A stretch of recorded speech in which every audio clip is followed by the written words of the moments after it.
L'ex-président Abdelaziz Bouteflika sera-t-il jugé? La question de la possible convocation d'Abdelaziz Bouteflika par la justice est revenue au cœur de l'actualité depuis quelque temps.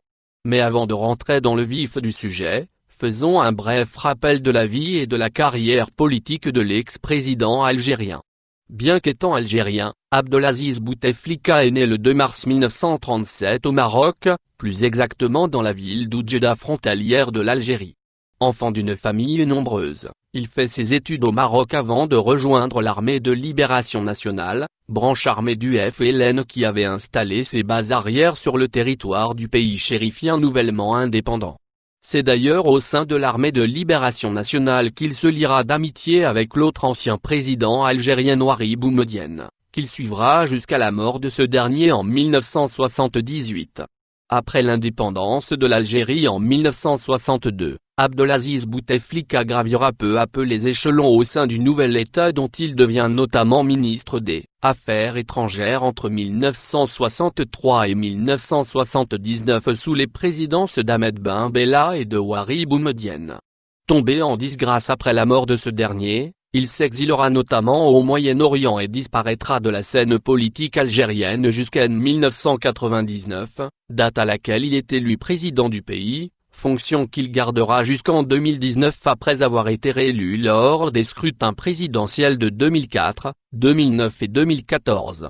Abdelaziz Bouteflika réclamé en justice.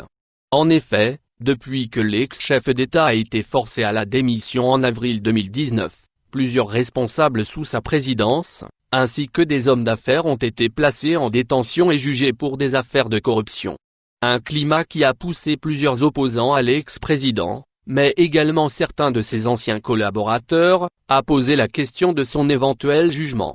Ainsi à la fin du mois de février 2020, l'ancien ministre de la Culture Abdelaziz Rahabi avait appelé publiquement à juger Abdelaziz Bouteflika, auquel il reproche notamment d'avoir couvert des faits de corruption au cours de ses 20 ans à la tête du pays. Quelques jours plus tard, c'est au tour des deux anciens premiers ministres Ahmadou Yahya et Abdelmalek Sehal de réclamer la présentation de l'ancien président devant la justice. Les deux hommes, qui étaient jugés en appel pour des faits de corruption, ont notamment demandé que la présence de l'ancien président, car selon leur dire celui-ci était parfaitement au courant de leurs activités et il n'avait fait qu'appliquer ses directives. La requête des deux anciens hauts responsables, à laquelle la justice n'a pas répondu favorablement, n'a néanmoins pas manqué de faire les gros titres de la presse et d'amplifier la voix des opposants à l'ancien chef de l'État, dont beaucoup ont déjà demandé un procès à son encontre après qu'il ait été éloigné du pouvoir. Réponse de Abdelmadjid Tebboune. Plus récemment, l'actuel président algérien Abdelmadjid Tebboune s'est également exprimé sur la question. Dans une interview accordée le 4 juillet dernier à la chaîne française France 24, le chef de l'État qui avait également occupé des fonctions de ministre sous Bouteflika, a ainsi déclaré que si la justice le demande, c'est son affaire, mais pour le moment il n'en est pas question. Il a également ajouté que les faits pour lesquels plusieurs anciens responsables ont été condamnés tiennent plus à la manière dont ceux-ci ont exécuté les ordres qu'aux ordres en eux-mêmes. L'actuel président algérien se montre ainsi, de manière indirecte, opposé au jugement de son prédécesseur par la justice. Enfin, il est également à noter que ce n'est pas la première fois que la justice s'intéresse à Abdelaziz Bouteflika.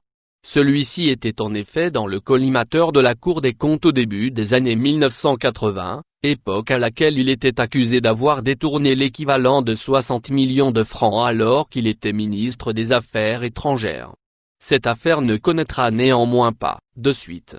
Alors, Abdelaziz Bouteflika sera-t-il traduit devant la justice après les nombreuses requêtes dans ce sens? Ou arrivera-t-il à s'en sortir comme il l'a déjà fait par le passé?